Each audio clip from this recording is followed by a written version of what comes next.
JEE main अभी अभी students का कंडक्ट हुआ है April attempt and most of you are probably done with your JEE Main now और others will be done in 1 or 2 days, right? And in this video we are going to discuss JEE Advanced. Okay, we are going to discuss how you can prepare for JEE Advanced, which is around 2 months later. 2 months exactly nahi, but it's somewhere around that period, right? So first of all, let me know in the comments how was your April attempt, how did it go, what score are you expecting, was it better than your January, and all of those things. So we will talk about 3 things today, ठीक है? और सबसे पहली चीज़ शुरू करने से पहले एक छोटी सी अनाउंसमेंट करना चाहूँगा कि हमारा जेई एडवांस क्रैश कोर्स अभी अवेलेबल है. It's at around ₹3,000 only. और उस कोर्स में आपको पूरा जो जेई एडवांस का रिवीजन है कराया गया. एंड मोस्ट इंपॉर्टेंटली ये बात सुनना, उसमें मैंने पूरा सेक्शन डेडिकेट किया जिसमें मैंने खुद ने आपको सिखाया है कि जो हार्ड क्वेश्चंस आते हैं जेई एडवांस में, जिनको out of the box questions होते हैं, जहाँ पे रैंक डिटरमाइन होती है, उनको कैसे स्क्रैच से सोचना है. क्योंकि देखो, जो चीज़ें आपके कोचिंग में पढ़ाई गई वो आप कर लोगे, मुझे भी पता है, लेकिन जो नए क्वेश्चंस आते हैं, जो डिफिकल्ट क्वेश्चंस आते हैं, वो कैसे सोचने हैं, वो कैसे करने हैं, उसके लिए मैंने पूरा सेक्शन डेडिकेट किया हुआ है. So that alone is easily worth this money. और उसके अलावा आपको बाकी सब टेस्ट सीरीज क्वेश्चंस वो सब तो मिलेगा ही. सो डिस्क्रिप्शन में जाके आप उसको चेक कर लीजिएगा. It will be very worth it and it cost only some 3,000 rupees. So description में है, please take it as soon as possible, ताकि आपको ज़्यादा टाइम मिले पढ़ने के लिए. तो सबसे पहला पॉइंट जो मैं जेई एडवांस के लिए कहना चाहूँगा, that is going to be purely focus. Okay, so देखिए, जेई मेन आपका हो चुका है, आपके बोर्ड्स भी हो चुके हैं, आपकी क्लास 12th कोचिंग सब ओवर है. Now you are truly free for the first time. Okay, आपका सब कुछ हो चुका है, right? And you now have 2 months, almost 2 months left for the exam of your dreams.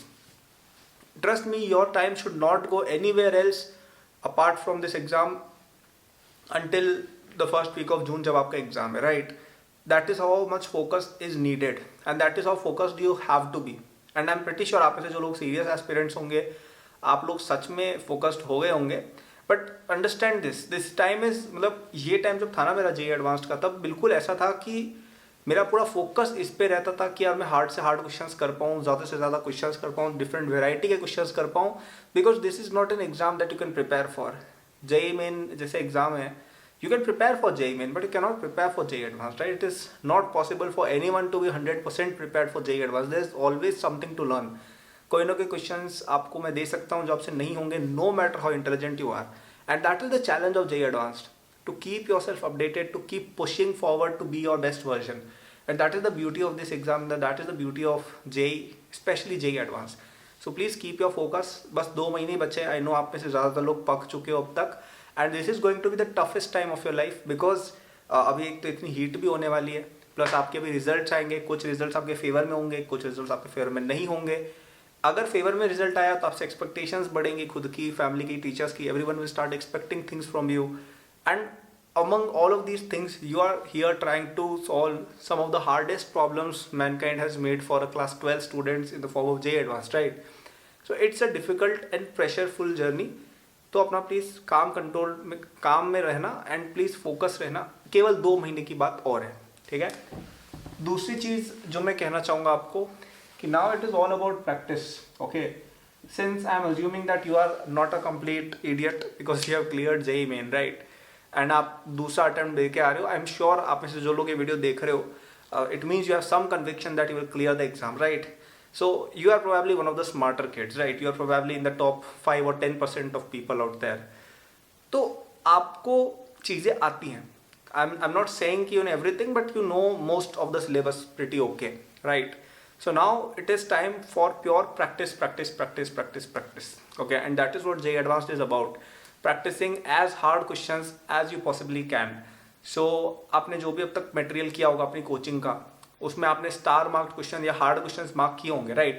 जैसे कोचिंग की एक्सरसाइज में जो सेकंड एक्सरसाइज होती है, that is usually the difficult one. तो वहाँ पे आपने कुछ डिफिकल्ट क्वेश्चंस मार्क किए होंगे इन योर जर्नी, राइट? या आपके कोचिंग की शीट में एडवांस लेवल प्रॉब्लम्स होती है, हमारी कोचिंग में होती थी, तो वो आपका रिसोर्स बन सकता है. आई रोडो आपका रिसोर्स बन सकता है. ए दास गुप्ता आपका रिसोर्स बन सकता है. जेई एडवांस के PYQs आपके रिसोर्स बन सकते हैं. जो बच्चे एकेडबूस्ट के क्रैश कोर्स में एनरोल होंगे, उसमें मैंने जो क्वेश्चंस डिस्कस किए हैं, प्लस हमने जो DPPs दिए, प्लस हमने जो टेस्ट सीरीज दिए, उसमें भी काफ़ी सही लेवल के क्वेश्चंस इंक्लूड किए गए. स्पेशली अगर आप हमारे फिजिक्स की DPPs देखोगे, ट्रस्ट में उतने लेवल की DPPs आपको बहुत कम, शायद कहीं नहीं मिलेगी. जिस लेवल के क्वेश्चंस हमने उसमें डाले हैं ना जेई एडवांस्ड के लिए, वो सब मटेरियल को आपको अपना बनाना पड़ेगा रिसोर्स. अगर ज़रूरत पड़े तो दूसरे कोचिंग के मटेरियल वगैरह भी आप ऑब्टेन कर सकते हो, क्योंकि दिस इज जेई एडवांस्ड। मैं अभी तक जो एडवाइस दे रहा था वो यूजली एक एवरेज स्टूडेंट पर फोकस्ड होती है, but now I am talking about toppers, I am talking about people who want actually to have a shot at JEE Advanced, right? And you cannot do it without practice of hard questions. Okay, and that brings me to my third point, that now you have to do only hard questions. And what is a hard question? Okay, hard question is basically any question जो आपसे आज नहीं हो रहा है. Okay, there is no point in revising things जो आपको आती है. there is no point in revising the level of questions which you know. validation मिलेगी केवल कि अरे मुझसे क्वेश्चन हो रहे हैं. आपको जब तक आप अपने, जैसे आप इस लेवल पर हो ना, आप जब तक इस लेवल के क्वेश्चन अटेम्प्ट नहीं करोगे आप में ग्रोथ नहीं होगी, क्योंकि आप ये लेवल के क्वेश्चंस करके खुश हो रहे हो कि अरे मेरे को तो आता है भाई, क्योंकि आप ये क्वेश्चंस कर रहे हो ना. जे एडवांस ये पूछेगा, जे एडवांस ये पूछेगा, जे एडवांस ये भी पूछ सकता है.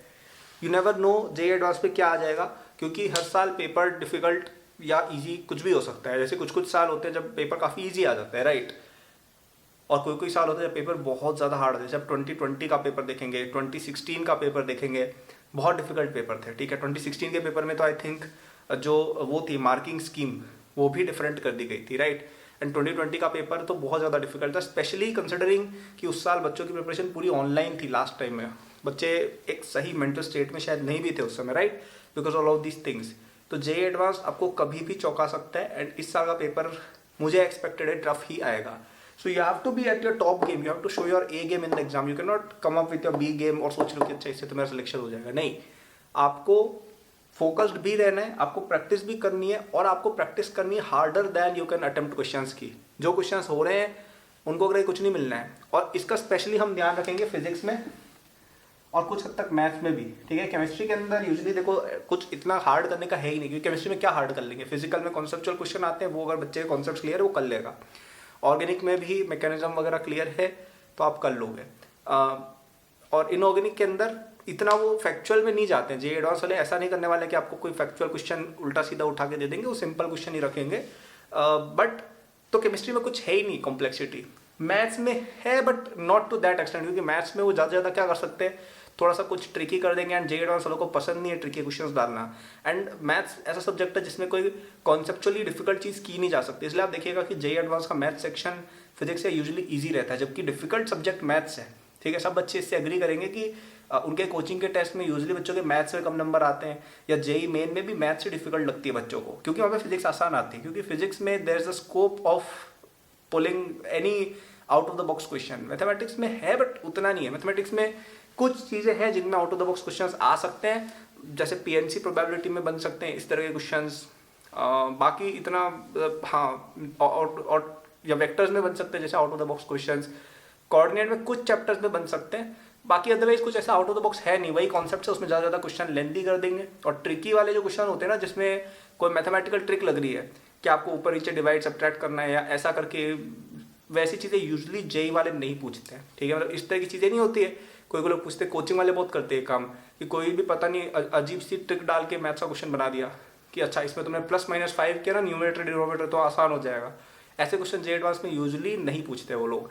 तो मैथ्स में भी क्रिएटिविटी की थोड़ी सी लिमिट सेट हो जाती है. But I am not saying नहीं होता है, again I am not saying maths easy आती है, लेकिन लेट्स से 50 to 60% या इवन 70% क्वेश्चन मैथ्स में स्ट्रेट फॉरवर्ड ही आएंगे, जो अगर आप टाइम दोगे आपकी मैथ्स अच्छी आप कर लोगे. लेकिन फिजिक्स एक ऐसा सब्जेक्ट है जिसमें there is infinite possibility of out of the box questions. ठीक है, और वहाँ पे ये हार्ड क्वेश्चंस करने की जो चीज़ है ना काफ़ी काम आती है. तो अगर आप एक ऐसे स्टूडेंट हो जिसका सिलेबस ठीक ठाक कंप्लीट है, मैं हाईली सजेस्ट करूंगा कि आपको 2 रिसोर्सेज को बहुत क्लोजली स्टडी करना चाहिए. पहला है इरोडोव. ठीक है, इरोडोव के क्वेश्चंस आई नो थोड़े से ठीक है हार्ड होता है, लेंथी भी होता है, लेकिन आपको करने पड़ेंगे, क्योंकि उसी से आप ट्रेन होगे जे एडवांस के लिए. और प्लीज़ कोशिश करो कि ये वाली चीज़ आप अप्रैल में कर लो. ठीक है, या मई के फर्स्ट वीक तक कर लो, क्योंकि बाद में हम चाहेंगे कि हम ज़्यादा जेई ओरिएंटेड रहे. हम अभी ज़्यादा, जैसे Irodov is not a JEE oriented book, right. So you can do it right now, क्योंकि अभी आपके पास बाद में और टाइम मिलेगा बाकी चीज़ें करने का. तो ये अभी कर लो. मैं कहूँगा अभी से स्टार्टिंग फ्रॉम टुडे इरोडोव के क्वेश्चंस आप थोड़ा करना स्टार्ट कर सकते हो. स्पेशली जो मेन स्ट्रीम चैप्टर्स है, जैसे रोटेशन हो गया, इलेक्ट्रोस्टैटिक्स हो गया, करंट इलेक्ट्रिसिटी हो गया. करंट इलेक्ट्रिसिटी का बहुत अच्छी है इरोडोव, राइट. ये चीज़ें आप थोड़ी ट्राई कर सकते हो. छोटे मोटे चैप्टर्स वगैरह करने की जरूरत नहीं है. मेन जो बड़े चैप्टर है, बड़े जो टॉप 5-10 चैप्टर्स है, वो आप देख सकते हो इरोडोव के. और एक और 1990s के IIT JEE के पेपर्स. ठीक है, ये आपके दो रिसोर्सेज कहूँगा। 1990s के मैथ्स के IIT के पेपर भी देखना, मतलब 1990s अर्ली 2000 के जब सब्जेक्टिव हुआ करता था बेसिकली जेई का पेपर, सब्जेक्टिव पेपर जब होता था ना, वो वाले क्वेश्चन एक बार आप मैथ्स के करिएगा, बहुत अच्छे लेवल के आते थे। ठीक है, और एक ए दास गुप्ता बुक भी, इसकी प्रॉब्लम प्लस इन IIT मैथमेटिक्स नाम करके बुक है, वो आप देख सकते हो। किसी बच्चे ने मुझे बोला कि शायद अवेलेबल नहीं है मार्केट में भी, अमेजोन वगैरह पे, तो थोड़ा ढूंढो यूज्ड मार्केट में आके मिल जाए तो। अदरवाइज आई थिंक PDF वगैरह भी कहीं जब मिल जाएगी। और एक यूट्यूब चैनल भी जो ए दास गुप्ता के क्वेश्चंस डिस्कस करता है, थोड़ा सर्च करना है यार, थोड़ा सर्च करना सीखो, हर चीज़ बताने नहीं वाली दुनिया तुम्हें। तो ये 2-3 रिसोर्सेज मैं कहूँगा अच्छे हैं काफ़ी, जो आपको आउट ऑफ द बॉक्स सोचने में काफ़ी हेल्प करेंगे। ठीक है, इरोडोव 1990s के जो सब्जेक्टिव वाले पेपर होते थे उनकी बात कर रहा हूँ, और A Das Gupta, use this resources and trust me, आपका बहुत ज़्यादा अच्छा जाएगा जे एडवांस्ड। एंड अभी का जो टाइम है ना, ये पता है केवल एक ही चीज़ का है कि आप सुबह उठो, क्वेश्चंस लगाओ, लंच करो, क्वेश्चंस लगाओ, डिनर करो, क्वेश्चंस लगाओ, सो जाओ। 2 महीने तक आपको यही करना है। स्लीप एडिक्वेट लेना, स्लीप एडिक्वेट लेना, ऐसा मत करना कि 2-4 घंटे ही सो रहे हो, स्लीप आपकी एडिक्वेट होनी चाहिए बस। बाकी सारा टाइम आपका इसमें जाना चाहिए कि मैं ज़्यादा से ज़्यादा हार्ड क्वेश्चन करूँ। मतलब मेरा जे एडवांस का जो प्रिपरेशन पीरियड था, उसमें मैंने केवल 3 दिन ब्रेक लिया था, वो जब मेरा जे मेन की रैंक 1 आई थी और तब मेरा वो सेलिब्रेशन चला, बस उसके लिए मैंने 2 या 3 दिन ब्रेक लिया था। तब भी मैंने पढ़ाई की थी, पता है, घर पे आके। मेरा जिस दिन जे मेन का रिजल्ट आया, मैं नेशनल टीवी पर आ रहा था, मैंने घर आके पढ़ाई की थी। ठीक है, इतना डेडिकेटेड था मैं। और आपको करना पड़ेगा उस लेवल की प्रिपरेशन, आपको उस लेवल की फोकस होनी पड़ेगी कि आप डेली क्वेश्चंस लगाओ, बहुत सारे क्वेश्चंस लगाओ, और इस लेवल के क्वेश्चंस लगाओ। मतलब आपको पता है लेवल ऐसा हो जाना चाहिए मई एंड तक कि आप जैसे जेई मेन के क्वेश्चन फटाफट कर लेते हो ना, वैसे आप इन बुक से क्वेश्चन फटाफट कर पाओ। आपको पता है इरोडोव वगैरह में जब 12th के एंड में आ गया था ना, इरोडोव मेरे लिए इतनी आसान हो गई थी, मैं ऐसे करता था इरोडोव। ए दास गुप्ता मैं ऐसे करता था, 1990s के जे एडवांस के पेपर में 90% 95% स्कोर किया करता था। राइट, इतना लेवल हो गया था। और ये सब लास्ट के 2-3 महीने में ज़्यादा होता है। ठीक है, अभी तक तो आप लोग ठीक है पढ़ रहे थे अपने हिसाब से, अब जो आप पे प्रेशर आएगा ना जे एडवांस का, आपकी कोचिंग भी एडवांस के टेस्ट निकालेगी, आप सारा मटेरियल एडवांस कर, आप खुद भी एडवांस को लेकर सीरियस हो गए, तब आप में अपने आप वो एक प्रेशर बिल्ड होगा। और अब आपकी असली तैयारी जो है ना एडवांस की, जो रियल तैयारी होती है, वो अब शुरू होगी। तो 2 महीने हैं आपके पास, बहुत अच्छा टाइम है, पूरी आपके पास कोई और रिस्पॉन्सिबिलिटी नहीं है, अपना बेस्ट दीजिए और पूरा अपना जोर लगा दीजिए। आपको और हेल्प चाहिए, हमारा जे एडवांस क्रैश कोर्स आपके लिए हमेशा अवेलेबल है, बहुत ही अच्छा। उसमें आपको उसमें बाकी कंटेंट भी काफ़ी मिलेगा, लेकिन 2-3 कंटेंट मैं सबको कहूँगा करने चाहिए। पहला जो मेरा जेई एडवांस का प्रॉब्लम वाला कोर्स उसके अंदर इंक्लूडेड है, वो तो सबको करना ही करना है। आप केवल वो कोर्स ही कर लोगे ना, आपके सारे पैसे डबल ट्रिपल वसूल हो जाएंगे केवल उस एक कोर्स से। ठीक है, जो उसके अंदर सब कोर्स है उसकी बात कर रहा हूँ। बाकी आपको चैप्टर में वीकनेस लगे, आप बाकी कंटेंट पढ़ सकते हैं, और DPPs वगैरह भी आप कर लीजिए, काफ़ी अच्छे लेवल के हमने सप्लाई किया है। तो डिस्क्रिप्शन में जाइएगा, अभी जल्दी से लीजिएगा, अभी काफ़ी बच्चे ले रहे हैं जे एडवांस का कोर्स, बिकॉज जे एडवांस का टाइम आ गया है। So please hurry up, take it and start studying for it. 10,000+ students have taken this courses before you and they have benefited from it. Okay, so this was my video, I hope आपको पसंद आई हो। पसंद आई हो तो like subscribe वगैरह कर सकते हैं। आपको कोई क्वेरी हो, you can always follow me on my Instagram, Twitter, description में लिंक दिया हुआ है। Good luck.